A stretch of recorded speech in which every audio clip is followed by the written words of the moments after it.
Okay. A biblical covenant is where two people come together to lay down their lives for each other.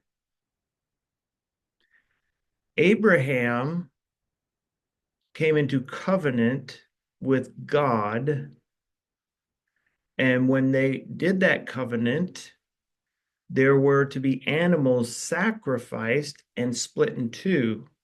And then God would walk through the sacrificed animals. And when you walk through the sacrifice, the animals on that are split up and have died, they represent the life you're laying down so another life gets to live. A covenant is not a contract where you're doing something to ensure your rights. A covenant is ensuring you're laying down your rights for the other person's benefit. So when Abraham became in covenant with God, everything that Abraham had was now at the disposal of God and vice versa. So years later, God comes to Abraham and says, your son, I need him. And because he's in covenant, whatever Abraham owns is now his. Right?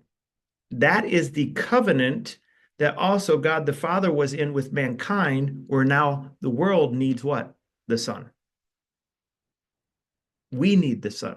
And now, because we're in that need, he is in covenant to send his Son for us because we need a Son. We need a Redeemer. So when you get into a covenant, which is discipleship, it's called the New Covenant, right? The New Testament, the covenant. If you have a will written out, that will is no good until the person whose the will owns it dies. It doesn't get enacted until the person dies, and then the testament, the will, becomes active. For God's will to be active in my life, I choose to lay my life down to him. He has full access to my life as a disciple. And in tune, in right there, I have access to my full inheritance in Christ also, because his life is being lived out through me.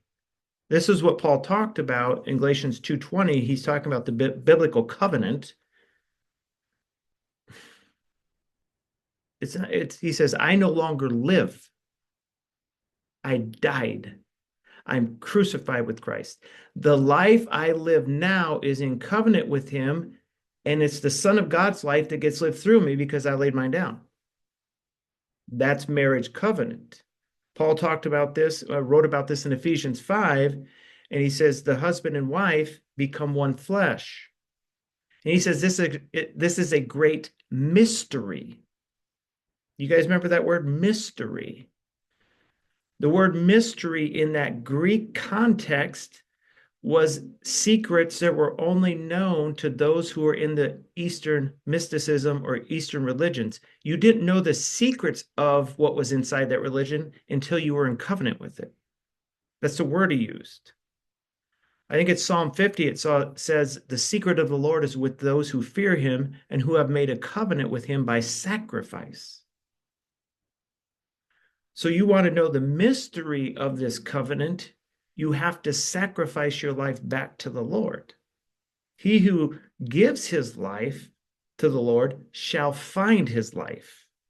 The mystery of discipleship in this culture is not known to many people because it's the mystery of the gospel.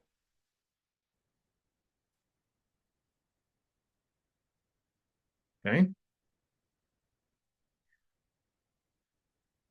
There are conspiracies in this world where people are like, I know the secret behind this conspiracy. The conspiracy of Christianity is discipleship. It's not about followers.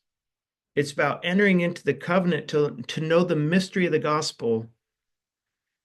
People don't know anything about being in marriage, even though they can read books, go to conferences, but until they get married, the grace and the secret of the mystery of being in covenant is not known. There's no grace to be a husband until you've had the covenant or wife.